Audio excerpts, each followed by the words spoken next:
El cuerpo de Lucía Ríos fue encontrado en la mañana de un martes frío en Buenos Aires, en un apartamento lujoso en el barrio de Palermo. El descubrimiento ocurrió cuando su madre, preocupada por la falta de respuesta a las llamadas, pidió al portero que verificara. La puerta estaba cerrada por dentro, sin signos de forcejeo, y cuando la policía llegó, la escena parecía indicar un suicidio. Lucía estaba colgada en el marco de la puerta del baño, su bata de satén roja atada firmemente al cuello. El ambiente estaba meticulosamente organizado, sin señales de lucha. Solo un detalle desentonaba.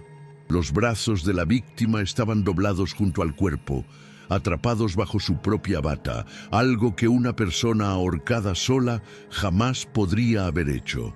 Las miradas de los investigadores se cruzaron y en ese instante quedó claro que la escena no era tan simple como parecía. La primera impresión era la de una mujer que se había quitado la vida. Pero a medida que los forenses analizaban el cuerpo, otros detalles comenzaron a emerger. Había marcas de quemaduras circulares en su piel, pequeños puntos oscuros a lo largo de las costillas y muslos, además de varios piercings en el cuerpo, algunos ya cicatrizados, otros recientes. El historial médico no indicaba intentos previos de suicidio ni trastornos psiquiátricos. Los vecinos, al ser entrevistados, relataban que Lucía era discreta, pero nunca había mostrado signos de depresión. Un detalle llamó aún más la atención. Una laptop abierta sobre la mesa de la sala exhibía una planilla financiera con números exorbitantes. Una copa de vino aún llena reposaba al lado, intacta. El caso, que parecía simple, se volvía cada vez más extraño.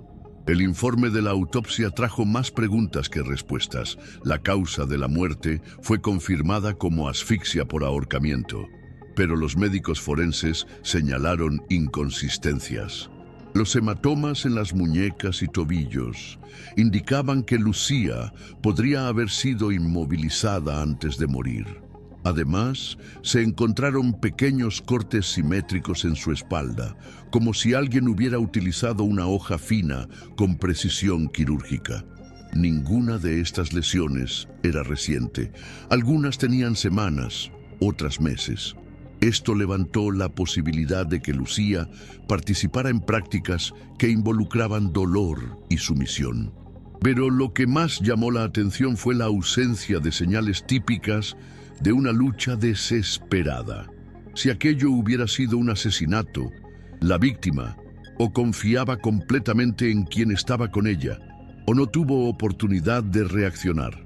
Al profundizar en la investigación, la policía descubrió que Lucía Ríos no era solo una analista de inversiones talentosa, sino también alguien que llevaba una vida dual.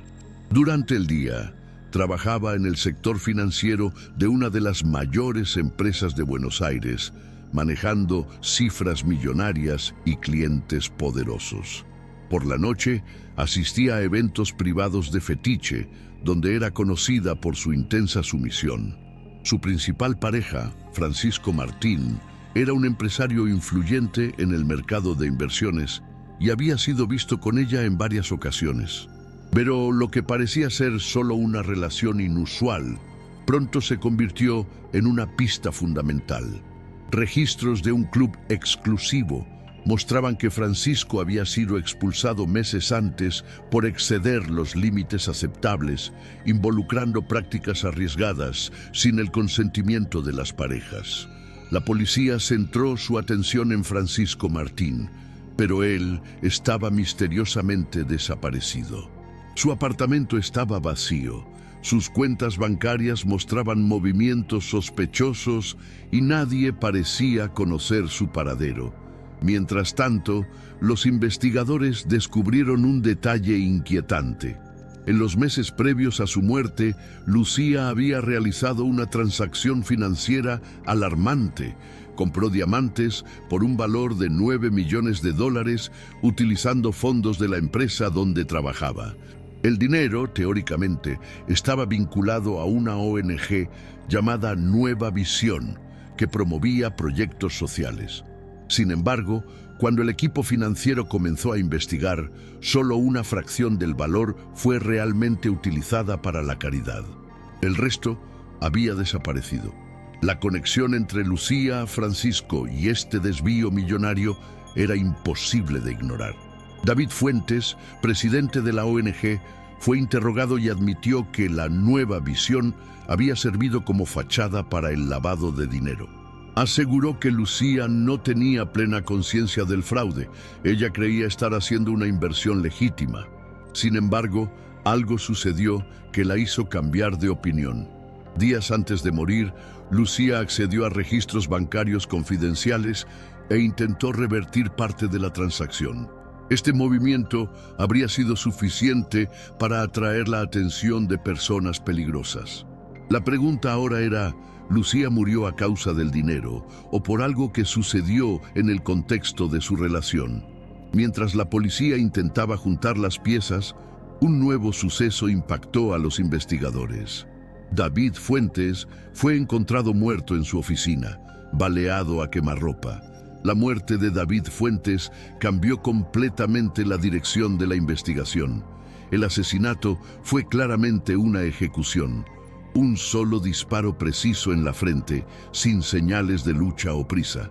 Las cámaras de seguridad del edificio captaron imágenes de una mujer saliendo apresuradamente poco antes del crimen. Tras intensas búsquedas, la policía identificó a la sospechosa como Sofía Ling, asistente personal de Francisco Martín. Cuando fue detenida intentando vender los diamantes de Lucía en el mercado negro, Sofía alegó que solo estaba siguiendo órdenes y que temía por su vida. En su declaración, reveló que Francisco no solo había matado a David para silenciarlo, sino que también era el responsable de la muerte de Lucía. Según ella, la noche en que Lucía murió comenzó como una más de sus prácticas arriesgadas, pero terminó de manera trágica. Francisco intentó encubrir el crimen simulando un suicidio. Con Sofía cooperando, la policía finalmente localizó a Francisco Martín. Se encontraba en el aeropuerto internacional de Ezeiza, intentando embarcar hacia Dubái con un pasaporte falso. Los agentes lo interceptaron antes de que pudiera huir. En el interrogatorio, Francisco inicialmente negó todo, pero las evidencias eran abrumadoras. Los análisis forenses demostraron que la posición del cuerpo de Lucía no era compatible con un suicidio, y los registros telefónicos mostraron que él estuvo en su apartamento en la noche del crimen. Ante la presión, confesó parcialmente. Admitió que Lucía murió durante una práctica de asfixia erótica, pero insistió en que fue un accidente. Sin embargo, los intentos desesperados de falsificar la escena y su huida indicaban lo contrario. El juicio de Francisco Martín fue un espectáculo mediático. La prensa seguía cada detalle del caso que involucraba a un empresario influyente, un desvío millonario y una muerte envuelta en misterio. La fiscalía argumentó que Lucía nunca tuvo opción aquella noche. Francisco había sobrepasado todos los límites, como ya había hecho antes con otras mujeres.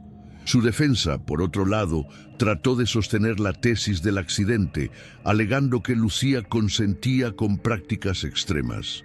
Pero la suma de pruebas hablaba más fuerte.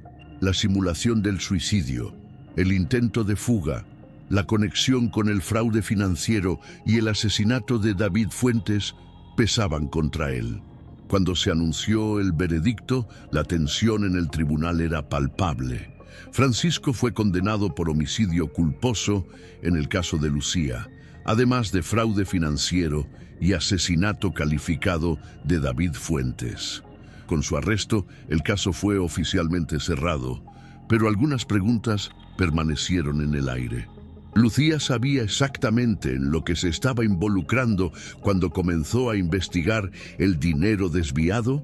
¿O su muerte fue simplemente una cruel coincidencia entre su vida profesional y su peligrosa relación? La verdad completa tal vez haya sido enterrada junto con ella. Lo que quedó fueron los detalles perturbadores de un crimen que comenzó como un supuesto suicidio y reveló una red de manipulación, violencia y traición. Al final, la única certeza era que Lucía Ríos confió en la persona equivocada. En los meses siguientes, la historia de Lucía Ríos continuó siendo debatida en círculos jurídicos y por la prensa.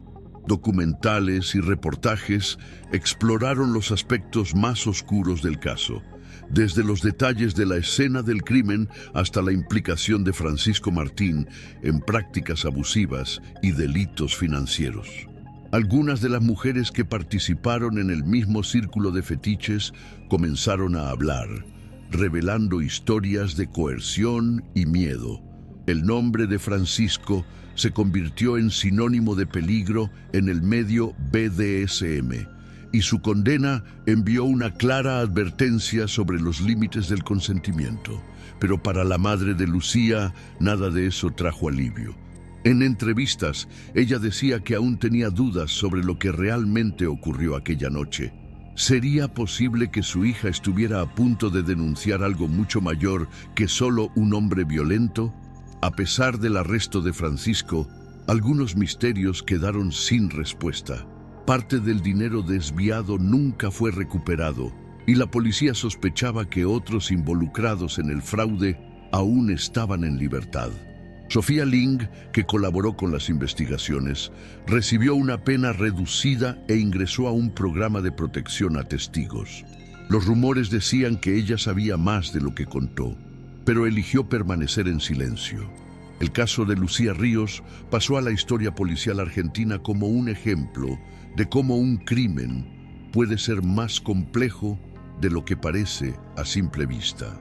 Lo que comenzó como un aparente suicidio reveló una trama de poder, dinero y control, donde la víctima nunca tuvo una verdadera oportunidad de escapar. Al final, su único error fue confiar demasiado en alguien que, para el mundo exterior, aún parecía intocable, hasta que fue demasiado tarde.